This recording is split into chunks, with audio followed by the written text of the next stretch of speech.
설화문학이라고 되어 있습니다. 뭐 설화라는 건 저기다 그냥 입에서 입으로 전해지는 이야기고요. 그게 이제 문학이 되려면 어떤 문자로 이제 정착이 돼야 되는 겁니다. 그래서 뭐 그 문자로 정착한 사람들은 역시 그 학식이 있는 사람들의 손에 의해서 이루어졌을 겁니다. 그래서 떠돌아다니는 이야기, 그게 이제 문자로 정착된 이야기들을 이제 설화라고 얘기를 하고요.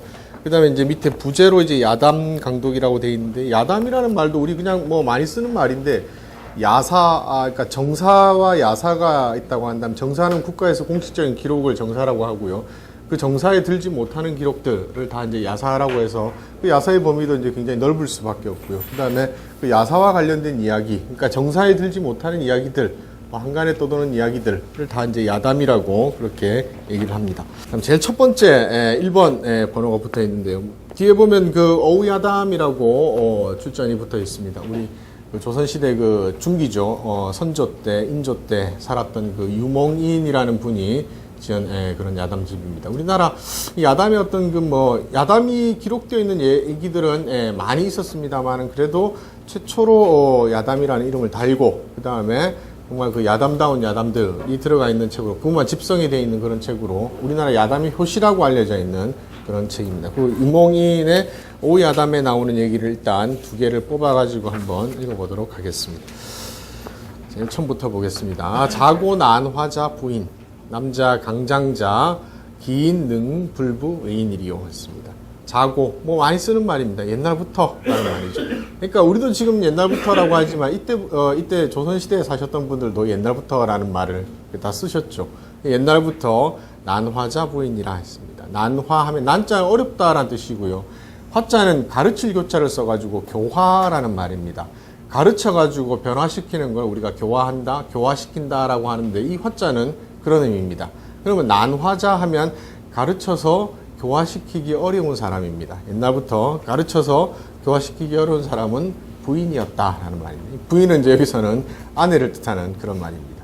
그래서 옛날에 그 조선의 양반들은 다 그 부인들한테 큰 소리 치고 부인들은 꼼짝 못하고 그렇게 살았을 것 같지만 이 얘기를 읽어보면 전혀 그렇지 않다라는 거 뭐 확인할 수가 있습니다. 그래서 옛날부터 교화시키기 어려운 사람은 부인이었다. 남자 강장자 기인 능 불부 부인이 불의 부인이리요 했습니다. 남자들로서 남자 중에 라는 뜻이죠. 강장하면 강자는 굳세다, 강하다라는 뜻이고요. 강자는 뭐겠습니까? 장자는 내장을 말합니다. 그죠? 요즘 말로 하면 이게 강장하면 뭐겠습니까?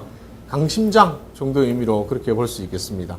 남자들로서 강직한 기질, 강장은 강직한 기질을 가지다라는 그런 뜻이거든요. 그래서 남자들 가운데 강직한 기질을 가진 사람으로서 기인 능 불부 불의 부인이요. 기자는 몇 기자입니다. 여러 가지 의미가 있는데 여기서는 몇이라는 뜻이고요. 몇 사람이나 라는 뜻이죠. 몇 명이나 능 할 수 있다, 불 하지 않을 수 있답니다. 그죠? 뭐 하지 않을 수 있냐면 왜 부인입니다. 부인을 두려워하지 않을 수 있는가? 몇 명이나 부인 안 두려워하는 사람 몇 명이나 되는가? 다 부인이 두렵다라는 그런 말입니다. 그래서 이제 그 예를 뒤에 이제 보여줍니다. 고자 유 장군 영 10만병 진우 광막지경 분 동서 수대기 일기청 일기홍이라 했습니다. 고자 하면 옛날에란 뜻입니다. 자자는 시간을 나타내는 말 뒤에 붙는 말이고요. 옛날에 유 장군, 장군이 있었는데 라고 봐도 되고요. 유자가 또 무슨 뜻이 있습니까? 어떤이라는 뜻도 있습니다. 옛날에 어떤 장군이 라는 말입니다. 뭐 어떤으로 풀겠습니다. 옛날에 어떤 장군이 영 10만병, 영자는 거느리다 라는 뜻이고요. 그 다음에 10만의 숫자고요. 병자는 병사입니다. 10만 명의 병사를 거느리고서 진우 광막지경하여입니다. 진자는 진치다 라는 뜻이죠. 그 다음에 우자는 어디에니까 어디에 진을 쳤냐면 광막지경에 진을 쳤답니다. 광자 넓을 광자고요. 막자도 넓을 막자입니다. 우리 아득하다, 우리 광막하다라는 말 쓰지 않습니까? 넓다라는 뜻이고요. 그 다음에 맨 뒤에 나오는 그 글자는 들판을 나타내는 경자입니다. 들판 경자입니다. 그러니까 아주 넓은 들판에다가 진을 쳤다라는 말입니다. 10만 병사가 한 번에 써야 되니까 넓은 들판에다가 진을 쳤다. 그리고 부운 동서 수대기라는 뜻입니다. 동쪽과 서쪽으로 나누어서입니다. 동쪽과 서쪽을 구분해가지고 두 개를 나눠서 숫자는 심다, 세우다라는 뜻이죠. 여기서 세웠답니다. 뭘 세웠냐면 대기입니다. 큰 깃발을 세웠다라는 말이죠. 큰 깃발을 세웠다. 그런데 일기청이요, 일기홍이라 한 깃발은 청색이었고 푸른색이었고 또 한 깃발은 홍색이었다라는 말입니다. 그러니까 양쪽에 이제 큰 깃발 청기와 홍기를 나눠 놓고 이제 들판에다가 그렇게 설치를 했습니다. 그 다음에 수 삼령오신어 군중왈 외처자 입 홍기하 불 외처자 입 청기하 하라 했습니다. 그리고 마침내 숫자 삼령오신 3번 명령을 내리고 5번 신자는 설명하다라는 뜻입니다. 그래서 3번 명령을 내리고 5번 설명을 했다라는 말입니다. 이게 우리말로 하면 뭐냐 하면 신신당부했다, 자세하게 일러주다라는 그런 뜻으로 쓰이는 말이 삼령오신이고요. 사기열전에 나오는 그런 표현인데 여기에 갖다가 썼습니다. 그래서 그 다음에 누구에게 3번 명령하고 5번 설명했냐 하면 군중들입니다. 군중은 병사들을 말하죠. 군중에다가 3번 명령하고 5번 설명을 하였다라는 말이죠. 거듭 경계를 시켰다라는 말입니다. 그렇게 거듭 경계를 시키면서 말하기를 외처자 입 홍기야 불 외처자 입 청기야입니다.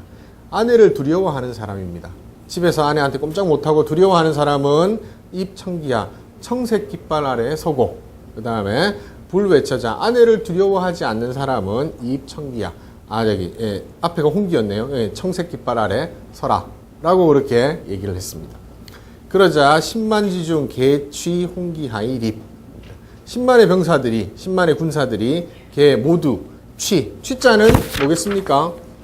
나아가다라는 뜻입니다. 그죠? 어디로 나아갔습니까? 홍기합니다. 붉은색 깃발 아래로 나아가서 립 섰다라는 말입니다. 붉은색 깃발은 외처자 아내를 두려워하는 사람입니다. 그죠? 그래서 10만의 병사 중에 모두가 다 붉은색 깃발 아래 나아가서 섰고 유일장부 독립청기하라 했습니다. 어떤 한 명의 장부만입니다. 이제 군사죠. 한 명의 군사만이 독립청기합니다. 청색 깃발 아래에 홀로 서 있었다. 그러자 장군이 왜 이런 그 명령을 내렸겠습니까? 정확하지는 않지만 생각을 해보니까 나는 10만 병사를 거느리는 장군인데 집에 가면 꼼짝도 못 하거든요. 그러니까 나만 그런가 안 그런가 이렇게 확인 한번 해보고 싶어가지고 병사들한테 다 이렇게 명령을 내렸는데 생각했던 거와 정반대로 병사들이 다 붉은색 깃발 아래 서가지고 우리 꼼짝 못하고 산다 라고 얘기를 했는데 한 사람만 딱 나타나서 청색 깃발 아래 섰던 겁니다. 그러니까 이제 그 사람이 대단해 보일 수밖에 없겠죠. 그래서 장군 전령 문지 하니 답하랬습니다. 장군이 전령 명령을 전달하다 라는 뜻도 되고요. 그 다음에 왜 장군 밑에서 명령을 전달해 주는 사람을 우리가 뭐라고 합니까? 전령이라고 하지 않습니까? 어떤 그 장군의 어떤 명령 전달하는 심부름 하는 그런 또 다른 사람을 뜻하는 말입니다. 그래서 아마 장군이 명령을 전달하는 사람에게 전령으로 하여금 이런 의미가 될 것 같습니다. 장군이 전령으로 하여금 문지 그에게 물어보게 했더니 라는 말입니다. 자네는 왜 여기 어딥니까? 청색 깃발 아래 서 있는가? 라고 물어보게 했더니 다발 한 사람 서 있던 장군이 대답하면서 말합니다. 오처 상계 아왈 남자 3인 회처 필론 여색 삼남 회처 여즉 일절 무리분이라 했습니다. 그 사람이 답하기를 제 아내가 오처입니다. 나의 아내가 항상 경계했다라는 말입니다. 경계했다, 타이르다, 조심시키다 그런 뜻이죠. 누구를 조심시켰습니까? 나를입니다. 제 아내가 항상 나에게 경계하면서 말하기를 우리 아내가 이런 말 했습니다. 남자 3인 회처에 남자가 3사람이 모여있는 곳입니다. 남자가 3사람이 모여있는 곳에는 필론 여색이라 반드시 여색을 논하게 되어 있다. 여자 이야기한다 라는 말입니다. 반드시 여자 이야기를 하게 되어 있다. 그래서 3남 회처에 3사람의 남자가 모여있는 곳에 여즉 일절 무리파라 했습니다. 너는 이 여자가 아주 재미난 글자처럼 보입니다. 그 남편한테 여라고 바로 이렇게 너라고 해서 약간 존칭의 어떤 그런 의도가 전혀 보이지 않습니다. 그냥 2인칭입니다. 너는 일절과 일체 우리 지금 국어에서도 구분해 쓰고 있습니다. 그죠? 일절하면 부정문을 대상으로 해서 전혀, 결코, 모두 이란 뜻이고요. 그 다음에 일체라고 할 때는 똑같이 씁니다. 그죠? 일체라고 할 때는 모든 것 또는 모든 것을 다라는 그런 뜻으로 쓰는 말입니다. 그래서 구분하자면 안주는 일체가 맞고요. 그 다음에 일절 하지 마 할 때 부정문일 때는 일절로 읽고 그렇게 됩니다. 그때 일체라고 할 때 채자는 모두라는 뜻으로 그렇게 쓰이는 말입니다. 그래서 너는 일절 들어가지 마시게 말라 라고 제 아내가 저한테 항상 경계를 하였습니다. 황금 10만 남자 소해 처호였습니다.